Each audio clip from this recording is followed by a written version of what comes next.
Dear, ये biomolecules का दूसरा लेक्चर है क्लास 11 और नीट के लिए। For the biomolecules for the class 11। कैसे बच्चों, ये सेकंड वीडियो है बायोमॉलिक्यूल्स का। तो बायोमॉलिक्यूल्स का सेकंड वीडियो है। एनसीईआरटी के पॉइंट ऑफ व्यू से एनसीईआरटी की लाइन आपको पढ़नी नहीं पड़ेगी, मैंने ऐसे समझा दिया है आप लोगों को। तो एनसीईआरटी के पॉइंट ऑफ व्यू से इजी वे एनसीईआरटी में बायोमॉलिक्यूल्स का लेक्चर 2 आवर्स का है, ठीक है। तो पहले तो हम देखते हैं कि बायोमॉलिक्यूल्स में जो फर्स्ट इंट्रोडक्शन के बाद जो लेक्चर है उसका नाम है, हेडिंग लिखी हुई है बायोमॉलिक्यूल्स में, how to analyse chemical compositions. How to analyse chemical compositions कहने का मतलब ये है कि if we have any plant, हमारे पास अगर कोई प्लांट है, if we have any animals, तो प्लांट और एनिमल हमारे पास हैं और उनमें केमिकल कंपोजिशन जो प्रेजेंट है उनका हम एनालिसिस कैसे करें। तो क्वेश्चन है how to analyse chemical composition. Question है what type organic compound present in living organism. Means इस प्लांट में और एनिमल में कौन कौन से लिविंग, कौन कौन से ऑर्गेनिक कंपाउंड प्रेजेंट है लिविंग ऑर्गेनिज्म में। दो चीजें हो गई। तो इसको पता लगाने के लिए हम केमिकल एनालिसिस करते हैं। So we can get a chemical analysis means plant और एनिमल में कौन कौन से केमिकल प्रेजेंट हैं, कौन कौन से ऑर्गेनिक कंपाउंड प्रेजेंट हैं, इसका पता लगाने के लिए हम लोग क्या करते हैं, केमिकल एनालिसिस। तो अब देखते हैं कि केमिकल एनालिसिस कैसे करते हैं। फर्स्ट ऑफ ऑल बेटा बहुत ध्यान सुनना, ये बहुत मेहनत से मैंने बनाया है आप लोगों के लिए। एनसीईआरटी की एक लाइन आपको पढ़नी नहीं पड़ेगी और कोई क्वेश्चन नहीं छूटेगा। इसको देखना आप लोग। यहां पर देखना ये है कि हमने कुछ लिविंग टिश्यू लिया है। क्या लिया बेटा? Living tissue. लिविंग टिश्यू में कुछ भी हो सकता है, लीवर हो सकता है या वेजिटेबल्स हो सकते हैं। हमने वेजिटेबल्स या लिविंग टिश्यू लिया, उसको ग्राइंड कर लिया, मिक्सर में हमने उसको पीस लिया। ग्राइंड किसके प्रेजेंस में किया है? Cl3CCOOH trichloro acetic acid. अब इसका मतलब हुआ क्यों हम ट्राइक्लोरो एसिटिक एसिड मिलाते हैं। जैसे हमारे घरों में चटनी बनाई जाती है, तो चटनी बनाने के लिए हम लहसुन लेते हैं, धनिया लेते हैं, हरी मिर्च लेते हैं, नमक लेते हैं। उस चटनी को पेस्ट बनाने के लिए वो अच्छे से बन जाए उसमें वाटर डाल देते हैं। ऐसे ही हम इस लिविंग टिश्यू को या लीवर या वेजिटेबल्स को पेस्ट बनाने के लिए उसमें हम क्या डाल देते हैं? Cl3CCOOH ट्राइक्लोरो एसिटिक एसिड मिला देते हैं। तो लिविंग टिश्यू लिया था, ट्राइक्लोरो एसिटिक एसिड मिला दिया हमने और उसको मिक्सर से ग्राइंड कर दिया। जब हमने मिक्सर से ग्राइंड किया तो हमें मिला क्या? Obtain thick slurry. Thick slurry, एक ऑब्टेन थिक स्लरी पेस्ट मिल गया। स्लरी का मतलब हुआ पेस्ट। जब ग्राइंड करेंगे तो पेस्ट मिलेगा ही हमारे को, हमें मिलेगा ही। तो ऑब्टेन थिक स्लरी पेस्ट मिल गया। स्लरी का मतलब होता है पेस्ट। तो हमने इसको मिक्स किया था, इसके प्रेजेंस में हमें मिल गया पेस्ट। इस पेस्ट को हमने क्या किया? दूसरे बर्तन में उसको ऐसे उलट लिया या पलट लिया। लेकिन उससे पहले हमने एक यहां फिल्टर पेपर लगा दिया, फिल्टर लगा दिया, छन्नी लगा दिया।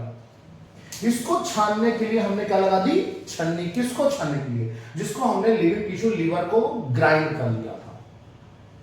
अब इसको यहां हमने छन्नी लगा दी और इसको उठाकर हमने पलट दिया। और छन्नी किस चीज की थी? चीज क्लॉथ और कॉटन का। ये जो ऊपर हमने छन्नी लगाई, ये जो फिल्टर पेपर लगाया, वो किसका था? चीज क्लॉथ और कॉटन का। और इसको सारे पेस्ट को हमने उनको पलट दिया। यहां पर पलटने के बाद क्या हुआ? पलटने के बाद जब इसको हमने पलट दिया तो क्या हुआ?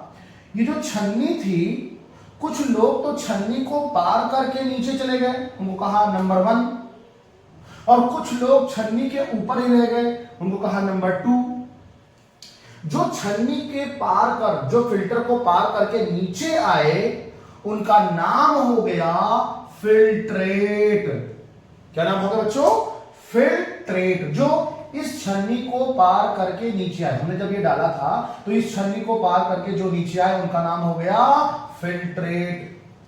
और टेक्निकली इनको हम कह सकते हैं एसिड सॉल्युबल पूल। मींस जो एसिड सॉल्युबल थे वो छन्नी को पार करके नीचे चले आए, लेकिन कुछ लोग इस छन्नी के चीज क्लॉथ के ऊपर ही रह गए, नॉट पास्ड फ्रॉम क्लॉथ।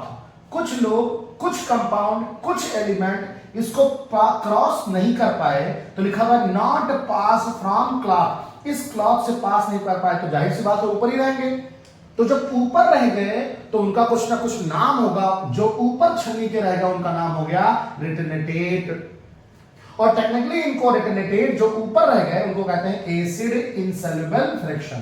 कहने का मतलब ये हुआ, जब हमने इसको अपने छन्नी से छाना तो हमें ऊपर जो मिला उसका नाम रिटर्नेटेट, और वो एसिड इनसॉल्युबल फ्रैक्शन था।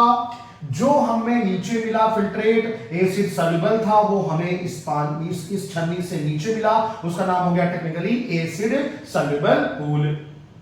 तो इतना करने के बाद, इस केमिकल एनालिसिस को करने के बाद, इस प्रोसेस को करने के बाद साइंटिस्ट को एसिड सॉल्युबल पूल के, पूल जो लिखा हुआ है मैं बताऊंगा अभी कि पूल क्या होता है। साइंटिस्ट को इतना करने के बाद साइंटिस्ट को फिल्ट्रेट में और रिटर्नेटेट में एसिड सॉल्युबल पूल के वजह से साइंटिस्टों को 1000 ऑफ एसिड कंपाउंड, जो क्या लिखा हुआ है ऑर्गेनिक कंपाउंड्स, तो हमें thousands of acid organic compounds मिल गए। इसी क्या किया हम लोगों ने, केमिकल एनालिसिस किया, तो हमें क्या मिल गया 1000 ऑफ एसिड कंपाउंड डिस्कवर्ड हो गया। So this process is known as how to analyse chemical compositions. हम केमिकल कंपोजिशन को कैसे एनालाइज करेंगे, ये पूरा लिखा हुआ है। हम इसको रिवाइज करते हैं। क्या मैंने पढ़ा? सबसे पहले हमने सबसे पहले ग्राइंड किया लिविंग टिश्यू को, उसमें CL3CCOH मिला दिया, उसको हमें पेस्ट मिल गया, पेस्ट को हमने छान लिया, छानने के बाद हमें जो ऊपर आ गया उसका नाम रिटर्नेटेट, जो नीचे आ गया उसका नाम फिल्ट्रेट, जो नीचे आया टेक्निकली उसको हम क्या कह सकते हैं, दूसरा नाम एसिड सॉल्युबल पूल, पूल बताऊंगा क्या होता है अभी, और जो ऊपर रह गया उसका नाम एसिड इनसॉल्युबल फ्रैक्शंस। जो पास हो गए उनको फिल्ट्रेट, जो ऊपर रह गए उनको रिटर्नेटेट। अब जब ये नीचे का एनालिसिस किया साइंटिस्टों ने तो उनको क्या मिल गया 1000 ऑफ एसिड डिस्कवर्ड। तो यही तो क्वेश्चन था, how to analyse chemical compositions. तो ऐसे हम केमिकल कंपोजिशन को एनालाइज करते हैं। समझ में आई बात? समझ में आया? ये डायग्राम बहुत ज्यादा इंपॉर्टेंट है, एनसीईआरटी में यही लिखा हुआ है। अब देखते हैं ये एसिड पूल क्या होता है। बहुत आराम से समझना बेटा, समझ में आएगा। देखो एक वर्ड लिखा हुआ है सेलुलर पूल। क्या लिखा हुआ बेटा? सेलुलर पूल लिखा हुआ है। मान लीजिए सपोज दैट ये एक सेल है। क्या है? सेल। ये एक सेल है, सेल में बहुत सारे आयन, जैसे हम एनालिसिस किए हम लोगों ने या एनालिसिस करते हैं या पेस्ट बनाकर हमने देखा कि बहुत सारे आयन प्रेजेंट हो सकते हैं, बहुत सारे कंपाउंड प्रेजेंट हो सकते हैं, बहुत सारे बायोमॉलिक्यूल्स प्रेजेंट हो सकते हैं। इन सबके प्रेजेंट होने के different different compound, different different ion, different different molecule एक सेल में जो प्रेजेंट होते हैं, इन्हीं को कलेक्टिवली कहते हैं सेलुलर पूल। समझ में आई बात? तो now this is the second lecture of biomolecules. इसका स्क्रीनशॉट लीजिए, बहुत ज्यादा इंपॉर्टेंट है। Thank you.